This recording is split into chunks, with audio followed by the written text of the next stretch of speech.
2 days before the wedding, his elite parents forced a vile prenup on me, smirking like they had won. They had no clue I held 10 million and a merciless plan to crush them. I was 32 years old, exhausted, and sitting on the worn living room rug of my tiny apartment in Wicker Park. It was exactly 7 o'clock on a Thursday evening, just 48 hours before I was supposed to walk down the aisle and marry the man I loved. My apartment was a mess, covered in cheap cardboard boxes, rolls of satin ribbon, and hundreds of little party favors I was trying to assemble by hand to save a few bucks. My back ached, my fingers were cramped, and all I wanted was to finish tying these stupid bows, eat a leftover slice of cold pizza, and go to sleep. I was the founder of a small educational software company. It was my baby. I built it from absolute scratch in this very apartment, surviving on ramen noodles and sheer stubbornness for years. My life was simple, practical, and incredibly busy. I drove a dented old Honda, bought my clothes on clearance, and never asked anyone for a dime. That was the life I knew. That was the life Harrison stepped into 3 years ago. Harrison was everything my life wasn't. He was 34, a successful corporate lawyer, and the sole heir to a massive family trust fund. He came from old money. The kind of money that doesn't just buy houses, but buys the politicians who zone the neighborhoods. But Harrison never acted like it. When it was just the two of us, he was sweet, humble, and perfectly happy eating greasy tacos on my hand-me-down sofa. I thought we were building a partnership based on love, not bank accounts. I was dead wrong. Or at least, I was dangerously naive about the people pulling his strings. A sharp, aggressive knock at my front door shattered the quiet of my apartment. It wasn't a friendly tap. It was the kind of knock that demanded immediate obedience. I brushed the ribbon scraps off my sweatpants, ran a hand through my messy hair, and unlocked the door. My heart dropped straight into my stomach. Standing in my dim, drafty hallway were Penelope and Gregory Winchester, my future mother and father-in-law. They were dressed like they were heading to a charity gala at a luxury hotel, not visiting a cramped apartment on the west side of Chicago.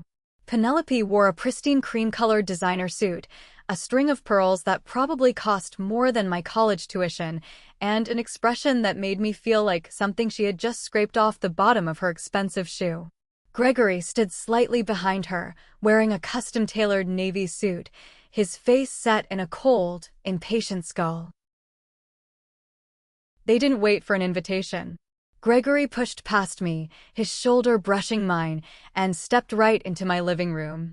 Penelope followed, wrinkling her nose as if the very air in my home was offensive to her lungs. "We need to talk," Gregory announced. His voice was deep, authoritative, and completely devoid of warmth. He reached back and firmly locked my front door. The loud click echoed in the small space. It was a subtle, physical intimidation tactic. He was making sure I felt cornered in my own home. "Hello to you too," I said, trying to keep my voice steady. "What are you doing here?" "It's Thursday night. The rehearsal dinner isn't until tomorrow." "Where is Harrison?" Penelope ignored my questions. She walked over to my small kitchen island. I watched, my blood starting to boil, as she reached out a manicured finger and wiped a non-existent speck of dust off my cheap laminate countertop. She looked around at the boxes of wedding favors on the floor, her lips curling into a tight, condescending smirk. "How quaint," Penelope murmured, her voice dripping with fake sympathy. "You working so hard on these little crafts. It is truly adorable how you try to manage on such a limited budget, Valerie. But we are not here to discuss your arts and crafts. We are here to handle family business." She opened her expensive leather handbag and pulled out a thick stack of legal documents. She dropped them onto the kitchen counter. The heavy thud made me flinch. "What is that?" I asked, though a cold dread was already spreading through my veins. "It is a standard procedure for a family of our standing," Gregory said, stepping closer. "It is a prenuptial agreement. And we are not leaving this miserable little apartment until you sign it." I stared at the stack of paper. It looked to be at least 30 pages long. A prenuptial agreement. 48 hours before I was supposed to marry their son. "Harrison and I already discussed this," I said, crossing my arms defensively. "Months ago. We agreed we didn't need one. We are building our life together. Harrison is an idealist, Penelope said smoothly, pulling a heavy gold pen from her purse and placing it precisely next to the document. He thinks love conquers all. Gregory and ideal in reality. The reality is, you bring absolutely nothing of financial substance to this union, Valerie. You have a mountain of student debt, a rundown car, and a cute little computer project you call a company. We have a multi-generational empire to protect. We cannot allow someone from your background to have access to the Winchester legacy should things go sour. My hands started to shake, not from fear, but from a blinding, white-hot rage. 3 years. For 3 years I had endured Penelope's backhanded compliments about my wardrobe. I had sat through agonizing dinners at their private country club while Gregory interrogated me about my parents' modest teaching salaries, making me feel like a charity case. I had swallowed my pride 100 times to keep the peace for Harrison's sake. And this was the grand finale. I walked over to the counter and picked up the document. Fine. Let me see what standard procedure looks like. I flipped past the legal jargon on the first few pages and started reading the actual clauses. My stomach churned. This wasn't a document designed to protect Harrison's trust fund in the event of a divorce. This was a financial death sentence designed to strip me of any independence. I read one paragraph out loud, my voice trembling with anger. Any business ventures, startups, or projects initiated or managed by the wife during the marriage shall be subject to the financial oversight and partial ownership of the Winchester Family Trust, to compensate for the marital resources and time utilized. I looked up at Gregory. Are you kidding me? You want control of my software company.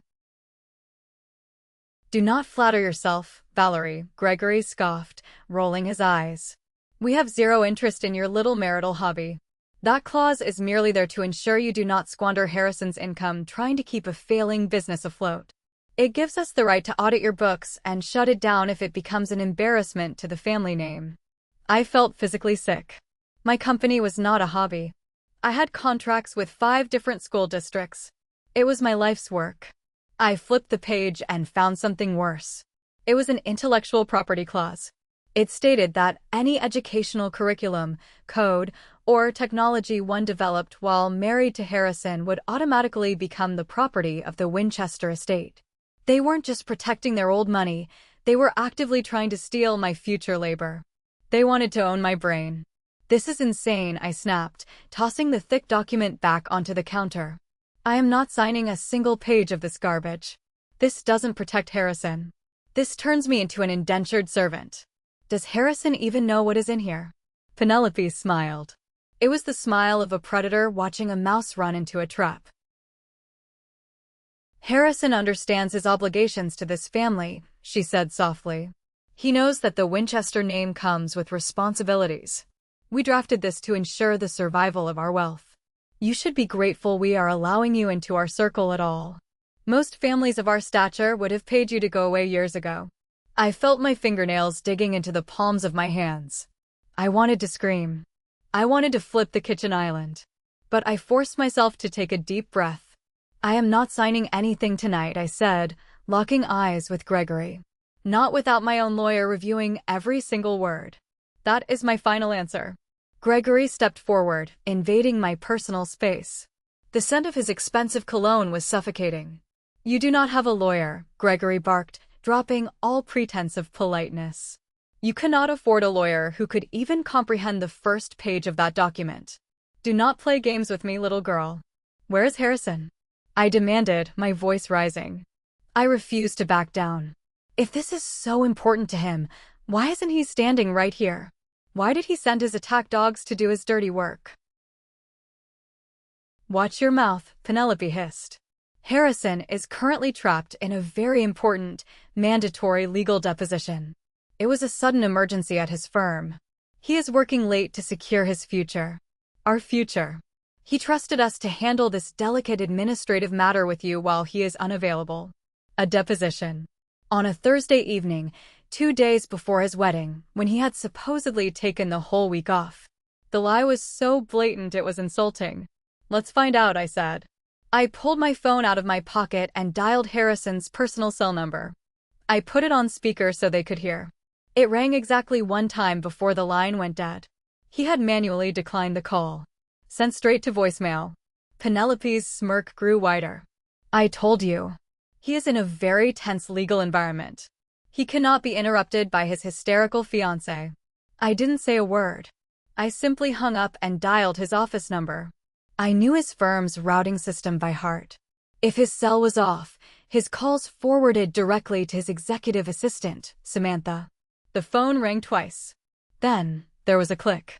Harrison Winchester's line, Samantha speaking, how can I help you? Samantha, it is Valerie, I said quickly. I need to speak to Harrison immediately. It is an absolute emergency. There was a brief pause on the line. But what I heard during that pause made my blood run cold. I didn't hear the hushed whispers of a tense legal deposition. I didn't hear lawyers shuffling papers. I heard the distinct, elegant clinking of expensive crystal glasses. I heard a jazz saxophone playing softly in the background. And then, unmistakable and clear as a bell, I heard Harrison's loud, relaxed laughter echoing across what was obviously a high-end restaurant. He wasn't working. He was out having a nice, relaxing dinner, hiding behind his assistant while his parents came to my home to break my spirit. He had abandoned me to the wolves. Valerie, hi, Samantha said, her voice tight with panic as she realized what I could hear. Harrison is actually tied up in a meeting right now. He stepped away from his phone. Can I have him call you back tomorrow? Don't bother, I whispered and ended the call. I stared at the black screen of my phone. The betrayal cut deeper than anything Penelope or Gregory could ever say. The man I was supposed to marry had known about this. He had let them come.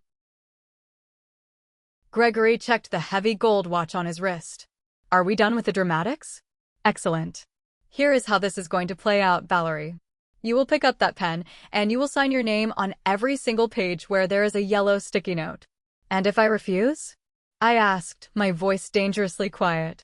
If we do not have this signed document in our hands by 9 o'clock tomorrow morning, Gregory said, his voice hard as steel, I will personally call the event coordinator at the hotel. I will cancel the catering, the floral arrangements, and the venue. I will send an email to all 200 of our elite guests informing them that the wedding is off because the bride revealed her true colors as a gold digger. We will ruin your reputation in this city before you even have a chance to put on that cheap white dress. It was a brilliant, ruthless trap. They knew I couldn't afford the wedding venue myself. They knew the humiliation of a canceled wedding would break a normal person. They expected me to crumble, cry, and sign my life away just to avoid the shame. I looked at Gregory. I looked at Penelope. Then I walked over to the front door, unlocked it, and pulled it wide open. Get out of my apartment, I said. Penelope gasped, clutching her pearls. Excuse me. You heard me. Get out of my apartment right now. Both of you. You have until I count to 3 before I call the police and have you removed for trespassing. Gregory's face turned purple with fury. He snatched the thick contract off the counter. You are making the biggest mistake of your pathetic life. You have until 9 o'clock tomorrow morning. After that, you are nothing to us. They stormed out into the hallway. I slammed the door as hard as I could, throwing the deadbolt. I stood in the sudden silence of my apartment, my breathing heavy, my heart pounding against my ribs. I looked down at my hands. They were no longer shaking. Gregory and Penelope Winchester thought they had just cornered a poor, helpless girl who was desperate for their son's money. They thought they held all the power. They were so incredibly wrong. The silence in my apartment after the Winchesters left was deafening. The air still smelled like Gregory's expensive cologne, a lingering reminder of the ambush. I walked into the kitchen, poured myself a glass of tap water, and drank it down in one gulp. I didn't cry. I didn't collapse onto the floor in a puddle of tears. The betrayal from Harrison stung like a knife to the chest, yes. The realization that my 3-year relationship might be a total lie was a bitter pill to swallow. But replacing the sadness was a cold, calculating clarity. They wanted a war. They wanted to use money to bully me into submission. I set my glass down on the counter. I walked over to the small desk in the corner of my living room, pulled out my phone and scrolled past Harrison's name. I scrolled past the wedding caterer, the florist, and the photographer. I stopped at a name I hadn't called in almost 6 months. Franklin Abernathy. Franklin was a 73-year-old corporate defense attorney. He wasn't the kind of lawyer you found on a billboard. He was the kind of lawyer billionaires hired when they needed to quietly destroy their enemies without leaving a paper trail. He was ruthless, brilliant, and terrifying in a courtroom. And he worked for me. The phone rang twice before a gravelly, calm voice answered. "Valerie, it is late. Is everything all right?" "Franklin," I said, keeping my voice perfectly level. "I am sorry to bother you at home, but I need you to come to my apartment right now. Bring your laptop." The Winchester family just tried to force a predatory prenuptial agreement on me. They gave me an ultimatum. Sign by 9 o'clock tomorrow morning, or the wedding is canceled. There was a brief pause on the other end of the line. I could hear the faint sound of classical music playing in Franklin's study. "Did you sign anything?" Franklin asked, his voice suddenly sharp and fully awake. "Not a single page." "Good girl," he chuckled. It was a dark, amused sound. "I will be at your door in 30 minutes. Put on a pot of strong coffee. We are going to have a very long, very productive night." After I hung up, I walked into my bedroom. I opened the bottom drawer of my cheap IKEA dresser, pushing aside a pile of winter sweaters until my fingers touched cold metal. I pulled out a heavy, fireproof lockbox. I punched in the 6-digit code and popped the lid open. Inside wasn't cash or jewelry or love letters. It was a stack of thick, official financial statements printed on heavy cardstock. Bank statements, property deeds, mutual fund portfolios, and the official valuation documents for my educational software company. I pulled the documents out and laid them on my bed. The numbers printed on those pages represented my deepest, most guarded secret. A secret I had kept from Harrison every single day for 3 years. A secret that Penelope and Gregory Winchester could not even begin to fathom in their wildest nightmares. I didn't have student debt. I wasn't struggling to pay rent. I wasn't a poor girl desperately trying to marry into high society. My net worth, sitting right there on those pages, was exactly $10 million. To understand the $10 million, you have to understand Grandma Beatrice. 5 years ago, I got a phone call that my grandmother had passed away peacefully in her sleep. She was 89 years old. Grandma Beatrice was a legend in our family, but not for the reasons you might think. She was legendary for being the most frugal, penny-pinching woman to ever walk the earth. She lived in the same tiny, 2-bedroom house her entire adult life. She drove a rusty station wagon that was older than I was. She washed and reused plastic sandwich bags, cut out supermarket coupons every Sunday morning, and knitted her own sweaters to save money on the heating bill. My parents, who were public school teachers living paycheck to paycheck, always felt a little sorry for her. They thought she was just a poor, eccentric old woman who was terrified of going broke. I loved her fiercely. I spent my summers sitting on her porch, drinking cheap lemonade, while she gave me advice about life. She was sharp as a tack, always reading the financial section of the newspaper, making little notes in the margins with a pencil. 2 weeks after her funeral, I received a formal letter asking me to come to a law office downtown. That was the first time I met Franklin Abernathy. I walked into his massive mahogany office wearing jeans and a cheap blouse, expecting him to hand me the keys to Grandma Beatrice's rusty station wagon and maybe a savings account with a few $1,000s in it. Instead, Franklin sat me down, poured me a glass of expensive water, and handed me a portfolio. "Your grandmother was an extraordinary woman, Valerie," Franklin had said, adjusting his glasses. "She was my favorite client. She started investing in the stock market in 1962. She took a small life insurance payout after your grandfather died, and she systematically, ruthlessly compounded it over 5 decades. She never touched the principal. She never upgraded her lifestyle. She just kept buying and holding solid, boring companies."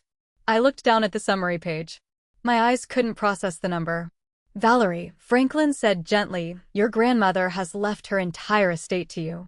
After taxes, the liquid assets, municipal bonds, and stock portfolios total approximately $8.5 million. With the addition of her real estate holdings, which we have recently appraised, your total net worth is now hovering right around $10 million. I remember hyperventilating in his office. I asked him if it was a joke. I asked him why she lived like she was in poverty when she was a multimillionaire. Franklin handed me a sealed envelope with my name on it in Grandma Beatrice's shaky handwriting. I opened it and read the single paragraph she had left for me. "Valerie, my sweet girl, I am leaving you this money so you never have to depend on a man, a boss, or anyone else for your survival. But remember this, wealth is a shield, not a billboard. If you show people your money, they will only show you their greed. If you hide your money, they will show you their true character. Build your own life. Use this to be free." I took her words to heart. I didn't buy a mansion. I didn't buy a sports car. I kept my cheap apartment. I used a small fraction of the money to silently fund my educational software company, ensuring I never had to take predatory loans from venture capitalists. I let the rest of the millions sit in the market, quietly growing under Franklin's careful management. I wore the illusion of poverty like a suit of armor. And Grandma Beatrice was right. Because I looked poor, people constantly showed me their true character. A knock at the door pulled me out of my memories. It wasn't the aggressive pounding of the Winchesters. It was a familiar, rhythmic tapping. I opened the door to find my sister, Nora, standing there holding 2 massive brown paper bags from our favorite Chinese takeout place. "I figured you would be starving and stressed about the stupid wedding favors," Nora said, kicking the door shut behind her. Then she stopped, looking at my face. She looked past me to the kitchen counter, then to the financial documents spread out on the dining table. "Oh my God. What happened? You look like you're about to murder someone." Nora was my anchor. She was the only other living soul on this planet who knew about the $10 million. "The Winchesters happened," I said, my voice dangerously calm. I walked over to the kitchen, grabbed 2 forks, and started pulling boxes of lo mein and orange chicken out of the bags. "They ambushed me.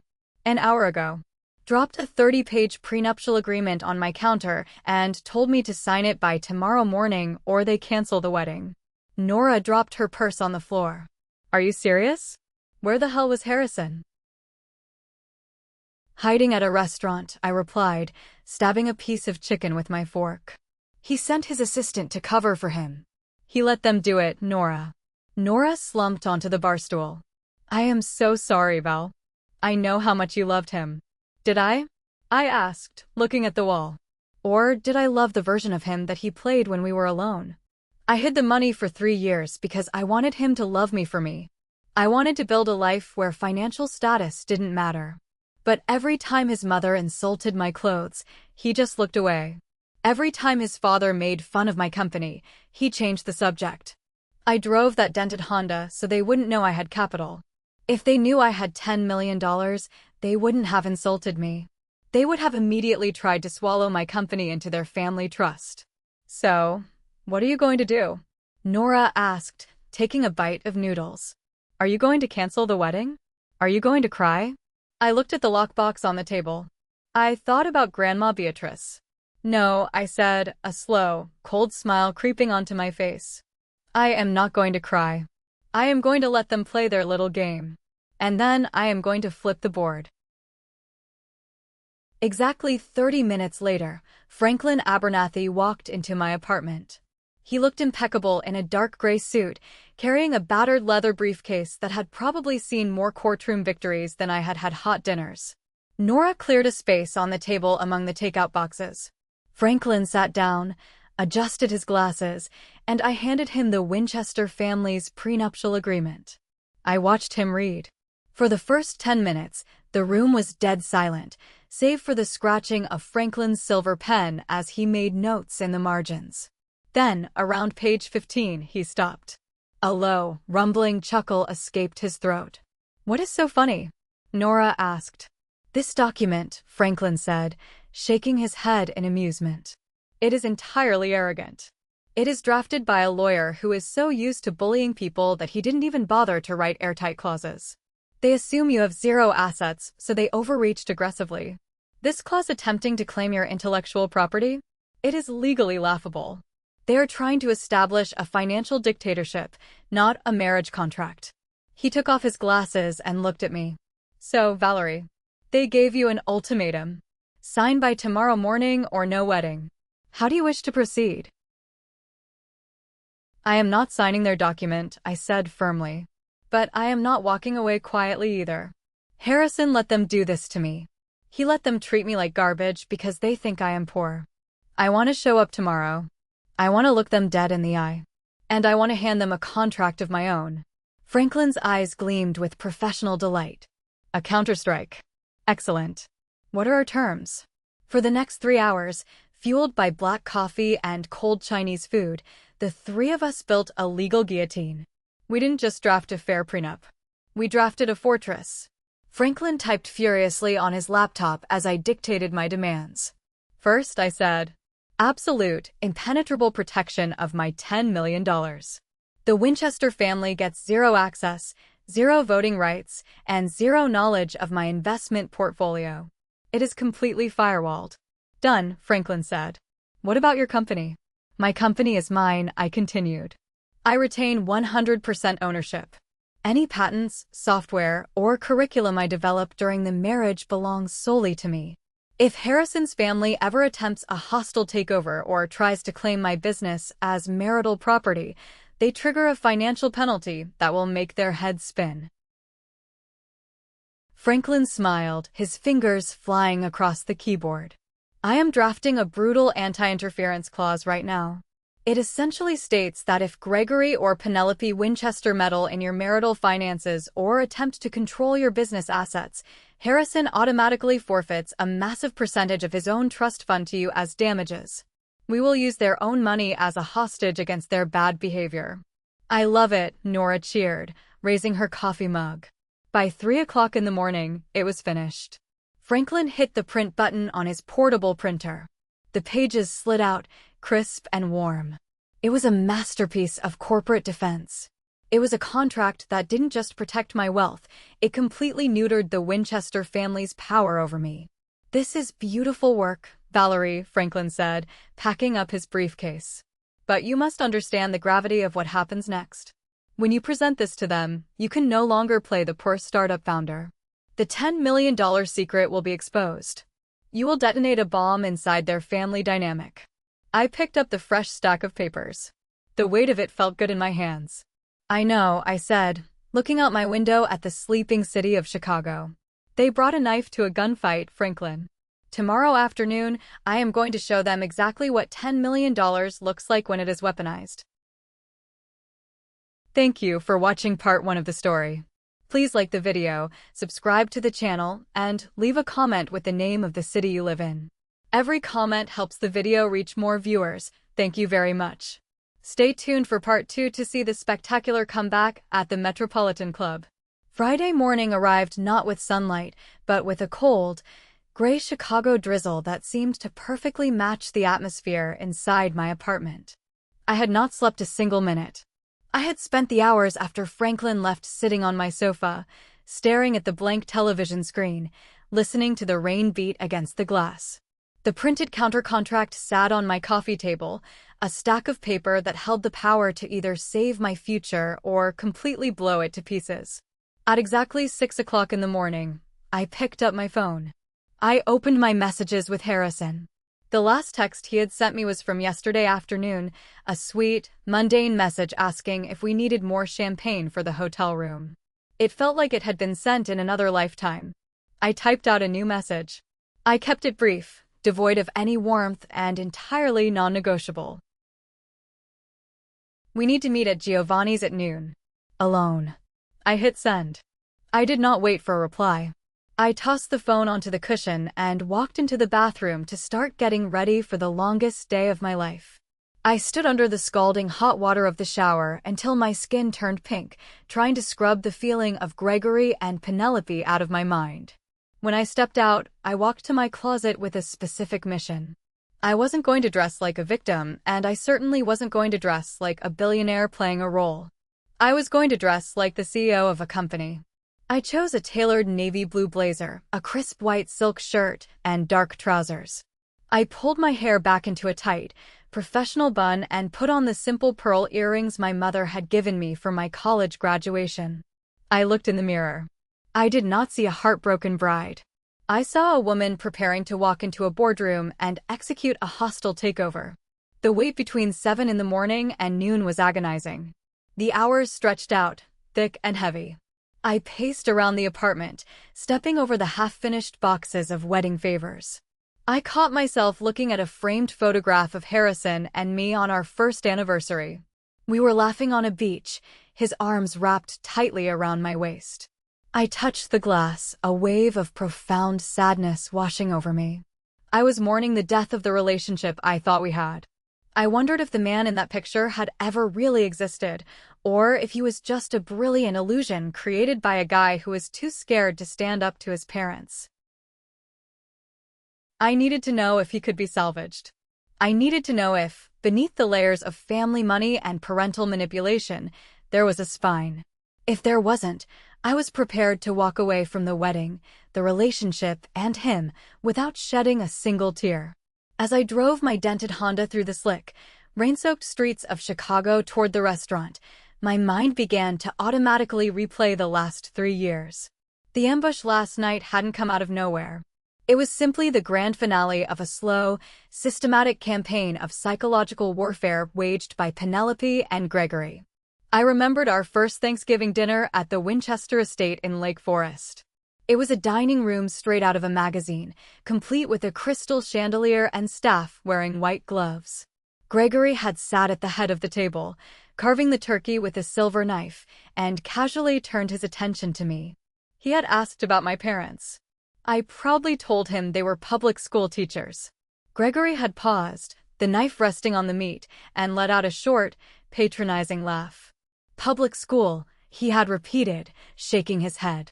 Well, I suppose someone has to do the thankless, low-paying jobs. It is just a shame they will never know what it feels like to actually build true wealth. Tell me, Valerie, do they worry about how they are going to survive retirement on a state pension? I remembered the smell of the roasted turkey turning to ash in my mouth.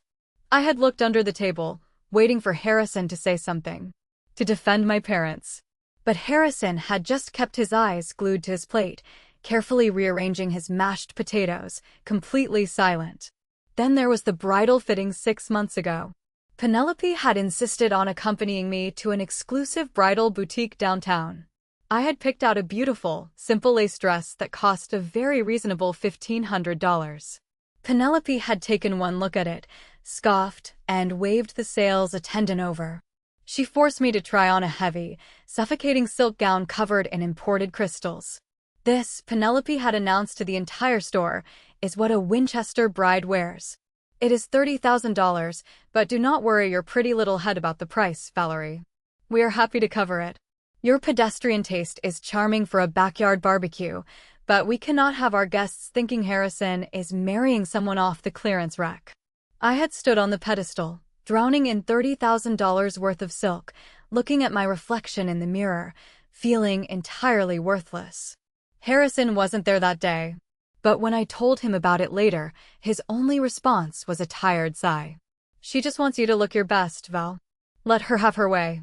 It is easier than fighting her. It was always easier than fighting her. That was Harrison's entire life philosophy. 1,000 tiny paper cuts over 3 years, bleeding my self-esteem dry, all while he looked the other way to maintain the peace. Today, the bleeding stopped. I arrived at Giovanni's at 11:45. It was a cozy, upscale Italian place where Harrison and I had gone for our first real date. The smell of roasted garlic, rich tomato sauce, and fresh baked bread usually made my mouth water, but today, my stomach was tied in a knot. I asked the hostess for a quiet booth in the back corner, a place where we couldn't be easily seen or overheard. I sat down, ordered a glass of sparkling water, and placed my leather briefcase on the seat next to me. At exactly noon, the front door of the restaurant opened. I watched Harrison walk in, and my breath caught in my throat. He looked completely and utterly destroyed. He was wearing the same suit he had worn to work yesterday, but it was deeply wrinkled, as if he had slept in it. His tie was loose and crooked. His hair, usually styled to perfection, was an absolute mess. But it was his face that shocked me the most. He had dark, heavy bags under his eyes, his skin was pale, and he looked like a man who had aged a decade in a single night. He spotted me in the corner booth. He didn't smile. He just walked over, his shoulders slumped, and slid into the booth across from me. He didn't try to reach for my hand. He didn't try to offer a fake apology. He just looked down at the wooden table. "I am a coward," Harrison said. His voice was raspy, barely more than a whisper. "You do not have to say it. I already know." I sat back, folding my arms. "You were at a restaurant, having dinner, while your parents broke into my apartment and threatened to ruin my life." Harrison squeezed his eyes shut. "I didn't know they were going to do that, Valerie. I swear to you. I knew they wanted a prenup. They have been hounding me about it for 6 months. I kept telling them I would handle it gently, that I would talk to you about it after the wedding stress calmed down. But yesterday afternoon, my father called me into his office at the firm." Harrison looked up at me, his eyes red and brimming with unshed tears. "He told me that if I didn't let them take over the negotiations immediately, he was going to freeze my trust fund. He said he would personally ensure I was fired from the law firm by the end of the day, and he would blackball me from every major legal practice in the city. He told me to go sit at the restaurant, keep my phone off, and let them handle the family business. And I did it, because I was terrified of losing everything I have ever known." I listened to him, searching his face for any sign of deception. I found none. I only found the raw, bleeding vulnerability of a grown man who had spent 34 years in a golden cage, completely terrorized by his own parents. "So what happens now?" I asked quietly. Harrison took a deep, shaky breath. He reached across the table, finally placing his trembling hands over mine. "When my parents came home last night and bragged about what they did to you, about how they backed you into a corner, something inside me just snapped. I realized they don't love me, Valerie. They just want to control me. And they want to control you." I did not sleep. I sat in my car all night. He gripped my hands tighter. "I am walking away from them. I don't care about the trust fund. I don't care about the firm. I will go work as a public defender. I will move into your tiny apartment if you will still have me. Please do not sign that document. We will cancel the wedding ourselves. We can go down to the courthouse on Monday and get married in jeans. Just you and me. I am so incredibly sorry." I stared at Harrison. I let the silence stretch between us, absorbing the magnitude of what he had just said. He was genuinely willing to detonate his entire life, abandon his millions, and live in my drafty apartment just to protect me from his family. He had finally found his spine. The test was over, and he had passed. I slowly pulled my hands out from under his. I reached over to the leather briefcase sitting next to me on the booth. I popped the brass clasps, reached inside, and pulled out a single sheet of heavy cardstock paper. It was the summary page of my financial portfolio, freshly printed from Franklin's office. "Harrison," I said, my voice steady and calm. "Before we talk about moving into my tiny apartment, there is something you need to see. Something I have kept from you since the day we met." I slid the piece of paper face up across the wooden table. Harrison looked confused. He wiped his eyes, reached out, and picked up the paper. I watched him meticulously as his lawyer-trained eyes began to scan the document. He looked at the top header, identifying the wealth management firm. He scanned down to the first line item, liquid assets and municipal bonds. Then he scanned the next line, real estate holdings. Then the final line, educational software company valuation. His eyes slowly drifted down to the bolded total net worth at the bottom of the page. Harrison stopped breathing. He literally stopped inhaling. He sat perfectly frozen, staring at the number. He blinked hard, shook his head slightly, and read it again. He moved his index finger under the zeros, quietly counting them. 7 million, Harrison whispered to himself, the words barely making it past his lips. 3 million. Total, $10 million. He slowly lowered the paper and looked at me. His face was a mask of absolute, pure, unadulterated shock. He looked like someone who had just been told gravity was a myth. "Valerie," he stammered, his eyes darting back to the paper and then back to my face. What is this? Whose account is this?" "It is mine," I said simply. "It has been mine for 5 years. My grandmother was a quiet genius in the stock market. She left it all to me.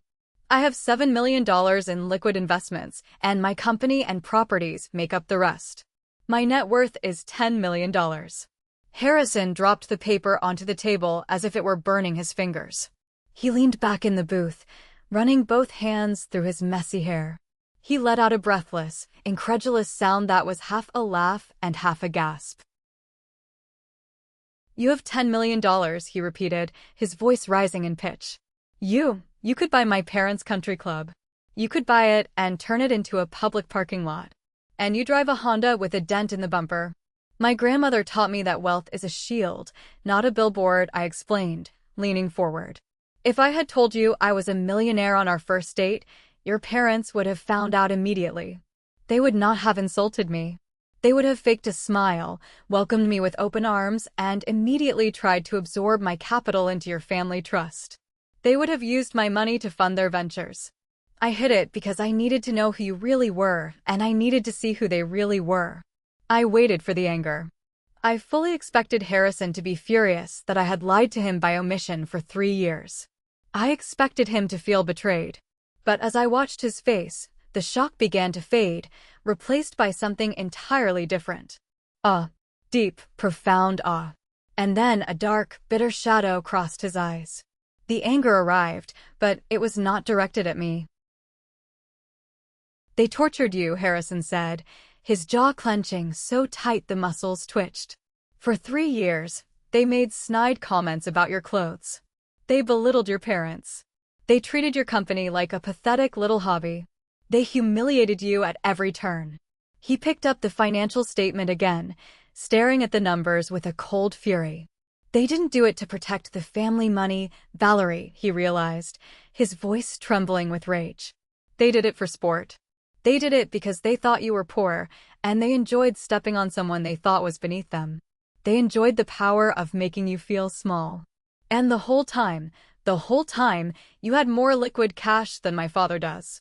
They wanted to force me into submission last night," I said. "They brought a predatory contract that would have stripped me of my company and my intellectual property. They thought they had trapped a mouse." I reached back into my briefcase and pulled out the thick, professionally bound counter-contract that Franklin, Nora, and I had stayed up all night drafting. I placed it on the table next to the financial summary. "This is my counteroffer," I said. "It protects my $10 million completely. It protects my company. And it includes a clause that financially penalizes your parents if they ever try to meddle in our lives or my business again. It cuts them off at the knees." Harrison didn't even read it. He just stared at the thick document, a slow, dangerous smile spreading across his exhausted face. "I scheduled a meeting," I continued, keeping my eyes locked on his. 3 o'clock this afternoon. At the Metropolitan Club downtown. I invited your parents. My lawyer is meeting us there. I am going to slide this contract across the table, and I am going to drop the $10 million truth on their laps." I leaned in closer. "But before I do that, Harrison, I need to ask you one final question. I am going to war with your family today. Are you standing behind me, or are you standing in my way?" Harrison looked down at the documents, then up at me. The broken, terrified boy who had walked into the restaurant was gone. "I am standing right beside you," Harrison said, his voice hard and resolute. "Let's go watch their empire of arrogance burn to the ground." At exactly 2:45 in the afternoon, Harrison and I walked through the heavy brass doors of the Metropolitan Club. This place was the absolute epicenter of old Chicago money. It was a fortress of privilege. The floors were imported marble, the walls were covered in dark, polished mahogany panels, and massive oil paintings of stern-looking industrialists glared down from gilded frames. I had chosen this location specifically. It wasn't the Winchesters' personal country club. It was neutral ground, a place where they couldn't simply snap their fingers and have the staff throw us out. Here, they had to behave. We were escorted to a private VIP boardroom on the 3rd floor. Sitting at the head of a massive, glossy mahogany table was Franklin Abernathy. He had his reading glasses perched on his nose and his battered briefcase open next to him. He looked up and gave me a sharp, approving nod. We took our seats. The antique grandfather clock in the corner ticked loudly, echoing in the silent, suffocatingly luxurious room. At exactly 3:15, the heavy wooden doors swung open. Gregory and Penelope Winchester walked in. They were 15 minutes late. It was a classic, deliberate power play designed to make the other party feel anxious and unimportant. Penelope was wearing a stunning charcoal gray dress, carrying an alligator skin handbag. Gregory looked smug, his chest puffed out, radiating the confidence of a man who believed he had already won the war. They walked toward the table, expecting to find me nervously biting my nails, ready to surrender to save my wedding.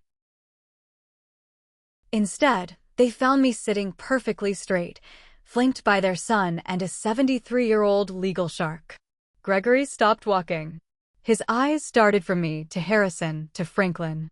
His smug expression faltered for a fraction of a second.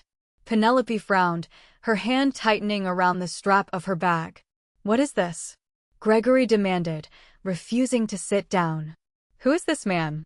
"We told you to sign the document and bring it to us, Valerie. We did not agree to a committee meeting." "Please have a seat," Franklin said, gesturing to the empty leather chairs opposite us. His voice was incredibly calm, dripping with polite authority. "I am Franklin Abernathy, Valerie's legal counsel. We have a few matters to discuss regarding your proposed prenuptial agreement." Penelope scoffed loudly, pulling out a chair and sitting down with exaggerated grace. She reached into her alligator bag, pulled out that same heavy gold pen from the night before, and placed it on the table with a sharp click. "There is nothing to discuss," Penelope said, giving me a cold, pitying look. "The terms are non-negotiable. You are out of your depth, Valerie. Sign the papers, or we make the phone calls to the caterers right now. Your little fairy tale ends in exactly 5 minutes." I didn't reach for the pen. I just smiled. It was a small, chilling smile. "I am not signing your document, Penelope," I said. My voice echoed clearly in the silent room. "Your contract was poorly drafted, legally overreaching, and, frankly, completely insulting. However, I am not an unreasonable woman. I have prepared an alternative." I nodded at Franklin. With a smooth, practiced motion, Franklin slid our thick, professionally bound counter-contract across the polished mahogany table. It stopped precisely in front of Gregory. Gregory's face flushed bright red. He slammed his hand down on the table, making the crystal water glasses rattle. "You insolent little brat. You think you can negotiate with us? You have nothing. You bring nothing to this table but debt and a worthless startup. I am calling the venue right now. The wedding is canceled." He reached into his jacket pocket for his phone. "Before you make that call, Gregory," Franklin interrupted, his voice suddenly cutting through the air like a whip. "I highly suggest you review the financial addendum attached to our proposal. To ensure full transparency regarding marital assets." Franklin reached into his briefcase. He pulled out the heavy cardstock financial summary. He didn't slide it. He tossed it. The paper fluttered in the air for a second before landing dead center in front of Gregory and Penelope. "What is this nonsense?" Gregory muttered, snatching the paper up. I sat perfectly still and watched them. I watched as Gregory's eyes scanned the top of the page. I saw his brow furrow in confusion. I watched his eyes move down the lines of assets. Liquid funds, municipal bonds, real estate. And then I watched the exact moment his brain registered the $10 million total at the bottom. It was spectacular. The color completely drained from Gregory's face, leaving him looking like a ghost. His mouth fell slightly open, his jaw hanging slack. He started breathing heavily through his nose. His hands, holding the paper, began to shake violently. Penelope, annoyed by his silence, leaned over to look at the paper. "Gregory, what does it say? Stop playing her stupid games." She looked at the numbers. Penelope froze. She didn't gasp. She didn't speak. Her eyes just widened until I thought they might pop out of her skull. Her hand, which had been resting confidently on the table, spasmed. She knocked her alligator clutch off the edge of the table. It hit the marble floor with a loud smack, spilling her expensive lipstick and compact mirror everywhere. She didn't even bend down to pick it up. 10 million, Gregory choked out, his voice sounding like he was suffocating. He looked up at me, his eyes wide with absolute terror. This is fake. This is a fraudulent document. It is fully authenticated by the largest wealth management firm in Chicago, Franklin replied cheerfully. My client's net worth is $10 million. Fully liquid and wholly owned prior to the marriage. Which brings us to the terms of our contract. I leaned forward, resting my elbows on the mahogany table. For 3 years, I said, looking directly into Penelope's terrified eyes, you have treated me like dirt on your shoe. You mocked my clothes. You forced me to try on a $30,000 dress just to remind me I couldn't afford it. You interrogated my family's background like we were criminals. You called my life's work a pathetic hobby. And you did it all because you thought I was poor. You did it because you enjoy stepping on people. Penelope tried to speak. Valerie, we didn't know. Exactly, I snapped. You didn't know. Grandma Beatrice taught me that money conceals character. If I had shown you my bank account, you would have smiled and tried to steal my company. By hiding it, you showed me exactly how ugly, arrogant, and cruel you truly are. Gregory swallowed hard, staring at our counter-contract. What are the terms of this document? The terms are simple, Harrison spoke up. It was the first time he had spoken since we sat down. His voice was a booming, commanding baritone that made his parents jump. Valerie's assets are completely walled off. You will never see a dime. Her company is hers. And there is a penalty clause. If either of you ever attempts to interfere in our marriage, our finances, or her business, a massive percentage of my trust fund will automatically be transferred to Valerie. You are effectively cut out of our lives. Harrison stood up, buttoning his suit jacket. He looked down at his parents with a look of pure, unadulterated disgust. You wanted an ultimatum? Harrison said. Here is ours. You have exactly 18 hours to sign that document and deliver it to Valerie's apartment. If we do not have your signatures by 9 o'clock tomorrow morning, I am walking away from this family forever. I will forfeit my inheritance, I will quit the firm, and you will never see your son again. The choice is yours. We didn't wait for an answer. Harrison took my hand, Franklin packed his briefcase, and the three of us walked out of the VIP room, leaving Gregory and Penelope Winchester sitting in absolute, paralyzed silence. Saturday morning arrived with bright, clear skies. The rain had washed the city clean. At exactly 8:45 in the morning, there was a knock at my apartment door. It wasn't an aggressive pound. It was a polite, hesitant tap. My sister Nora opened it. A uniformed courier stood in the hallway, holding a thick manila envelope sealed with the Winchester family crest. We opened it on the kitchen counter. Inside was the counter prenup. On the final page, written in shaky, defeated ink, were the signatures of Gregory and Penelope Winchester. Fully notarized. They had surrendered. They had realized that their empire of arrogance was no match for a woman who held her cards close to her chest. 3 hours later, I was sitting in the luxurious bridal suite of the hotel, wearing my beautiful, simple $1,500 lace dress. Nora was pinning my veil. There was a soft knock on the door. Penelope walked in. She was alone. Gone was the haughty, condescending sneer. Gone was the attitude of a queen addressing a peasant. She looked nervous, almost fragile. She held a small, worn velvet jewelry box in her hands. Valerie, Penelope said softly, avoiding my eyes. May I have a moment? Nora stepped out of the room. Penelope walked over to me and slowly opened the velvet box. Inside rested a breathtaking, antique diamond and sapphire necklace. It looked incredibly old and incredibly valuable. This belonged to Harrison's great-grandmother, Penelope said, her voice trembling slightly. She was a formidable woman. She built the foundation of this family's wealth during the Depression when the men were ready to give up. She was ruthless, brilliant, and fiercely protective. I believe she would have wanted you to wear this today. It wasn't an apology. Women like Penelope Winchester don't know how to apologize. But it was something far more important. It was a white flag. It was an admission of absolute defeat and a reluctant, fearful respect. "Thank you, Penelope," I said, letting her clasp the heavy jewels around my neck. "I will wear it with pride." The wedding ceremony was beautiful. But the real victory happened at the reception. The power dynamic had violently, permanently shifted. The guests who usually hovered around Gregory and Penelope, treating them like royalty, suddenly seemed very interested in me. During the cocktail hour, Gregory awkwardly approached me by the bar. He cleared his throat, looking incredibly uncomfortable. "Valerie," Gregory mumbled, swirling his scotch. "I was reviewing the educational technology sector. It seems to be a very robust market right now.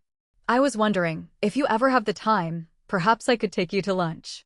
I would value your investment insights."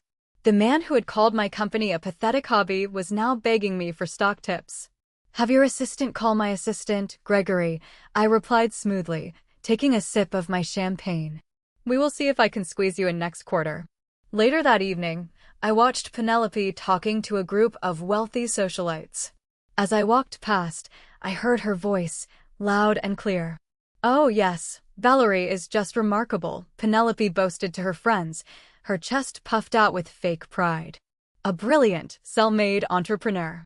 She built a tech company from the ground up. We are just so incredibly blessed to have such a formidable woman joining the Winchester family." I caught Harrison's eye across the ballroom. He was watching his mother perform, a knowing, cynical smile on his face. He walked over to me, wrapping his arms around my waist, pulling me close for a dance. "You did it," he whispered in my ear, burying his face in my hair. "You broke the spell. You saved me." I rested my head against his chest, listening to his heartbeat. Grandma Beatrice was right. $10 million was a lot of money. But the money itself didn't bring me happiness. The money didn't buy me a fancy wedding, and it didn't buy me a husband. What the $10 million bought me was the ultimate weapon. It bought me the power to strip away the masks of the elite, to expose their greed and their cruelty. It bought Harrison his freedom from a lifetime of emotional manipulation. It bought us a marriage based on truth, equality, and a very healthy dose of fear from my new in-laws. Sometimes, the most dangerous person in the room isn't the one wearing the loudest suit or the most expensive watch. Sometimes, the most dangerous person is the quiet girl in the corner, driving a dented Honda, who knows exactly how much she is worth. So, looking back at how I let them dig their own graves before dropping the $10 million truth. Am I wrong? Did I take the revenge too far, or did they get exactly what they deserved? Let me know your verdict in the comments below. Thank you for watching. If you haven't subscribed yet, hit that subscribe button and turn on notifications so you never miss another story of sweet, satisfying justice.